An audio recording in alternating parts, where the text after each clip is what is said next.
చేస్తావు మగోనివి? దుకాణం పండ్ల షాప్ మనదేనా?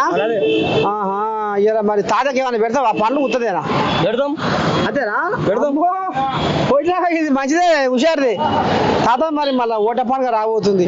ఏది ఓట్లా? ఎలక్షన్ల పండుగ పిలా, బోనాల పండుగ చేసావా? చేసిన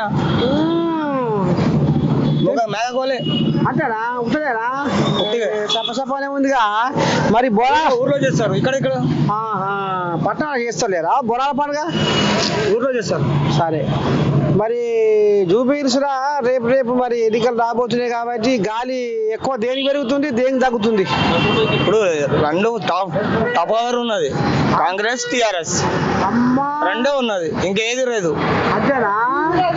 తక్కపడుందా? తక్కపర నడుస్తుంది. సూపర్, అది చెప్పని అవసరమే లేదు. కాంగ్రెస్ లేకుంటే టిఆర్ఎస్, కొద్దిగా అటు ఇటు ఏదయ్యాను కాంగ్రెస్ రావచ్చు. అంతేనా? అంతే. ఎందుకంటే సెంటర్లో దాంట్లో ఉన్నది కదా, డాడీ కూర్చున్నాడు, పిల్లలు ఎట్లా కూడా వస్తాడు.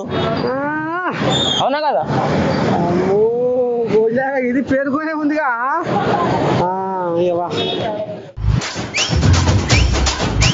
సంసారం ఏం చేస్తావు మగోని? మంచిగా తమాషగా తినుడు తిరుగుడేనా? ఇంకా ఉందా పని? ఏమైనా పని చేస్తున్నావా? ఏం పని చేస్తాను నేను ఇప్పుడు? ఏం చేస్తావు? కరువు చూసి కాలం చూసి ఏమున్నా ఇప్పుడు పారేసి కూర్చునేది నీ పనిగా. అంతే అదే తాత. మరి రేపు జూబిలీహిల్స్ మరి ఎలక్షన్ రాబోతున్నాయట. మరి అందాదా ఏ పార్టీకి బలం ఉంది, ఏది గెలవబోతుంది, ఏం చెప్తావు తాత? ఇప్పుడు ఇక్కడ చూడే టిఆర్ఎస్ ఉంది, కాంగ్రెస్ ఉంది, బీజేపీ ఉంది. కానీ మూడు బలం అంటే టిఆర్ఎస్ కుంది. టిఆర్ఎస్ కుంది ఉందా? ఇప్పుడు కాంగ్రెస్ వాళ్ళు పథకాలు పెట్టినాం, మాదే గెలుపు అని గాంధీ భవన్లో గగ్గోలు పెడుతుర్రు అంటుర్రే. కానీ ఇక్కడ మాగంటి మంచి పనులు చేసిండు, చాలా మంచి వచ్చాడు. అట్నా? కోయిలే అది నిమ్మతోందేనా? అయితే రాబోయే రోజు మరి ఆయన భార్యకి ఇస్తే గెలుస్తుంది? ఆమె గెలుస్తుంది. ఉన్నదా? పలుకుబాటు ఉందా? ఉంది. అంత జనాలైనా లేదు, పేరు లేదు అంటారు కదా. లేదు, ఆమె భర్త ఉండు కదనే.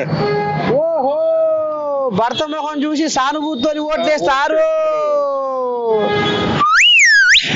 అంతేనా? ఇది పేరుకోనే ఉంది. రావు కూర్చోసా రామసక్కని మొగోని कौन सा पर ज्यादा इधर कौन सा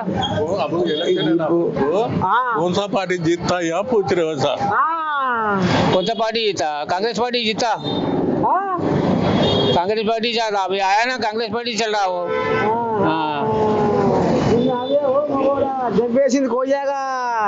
ఈయనే ఇప్పుడు ఆయన ఏమంటుండే, ఇప్పుడు కాంగ్రెస్ పార్టీ ఉంది కదా, కాంగ్రెస్ పార్టీ వస్తుంది అంటుండు. కానీ ఇక్కడనైతే టిఆర్ఎస్ పక్కా వస్తుంది. ఎందుకంటే జూబ్లీహిల్స్ నుంచి మాగంటి గోపీనాథ్ మంచి పేరు ఉంది, ప్రజలను ఇబ్బంది పెట్టలేడు. ఓ పిల్ల, నువ్వేమో కాంగ్రెస్ అజివి, ఈ పిల్లవాడేం బిఆర్ఎస్ అంటుండు. బిఆర్ కాదు, టిఆర్ఎస్. ఓ కేసీరావు, వామ్మో జనాలు ఇంకా మర్చిపోలేదయ్యా టిఆర్ఎస్. నువ్వు బిఆర్ఎస్ పెట్టుకొని రాజ్యం వెళ్ళిపోయినా గాడిస్తే ఆఖరికి వస్తారు కదా జనాలు, ఇంకా టిఆర్ఎస్ కానీ ఉన్నది కథ. ఇక మరి ఈ సంవత్సరం గిడ ఉంటే నువ్వు బిఆర్ఎస్ అని రాజ్యం వెళ్ళిపోయినా తిరిగితివి. నువ్వు తిరిగినా ఇలంపరం లేకపోయా, ఆఖరికి వస్తారు కదా చేతులు పిచ్చవాయ్, ఆట పిచ్చవాయ్. ఇక చూసినావా ఈ కోయిలాగ ఏమంటుంది? టిఆర్ఎస్ఆ బిఆర్ఎస్ఆ? టిఆర్ఎస్. ఇప్పటికైనా జర పేరు మార్చుకో జర మామగారి. అందుకనే నేను మీ ఫామ్ హౌస్ కాడికి వచ్చినా నీకు చెబుదామని.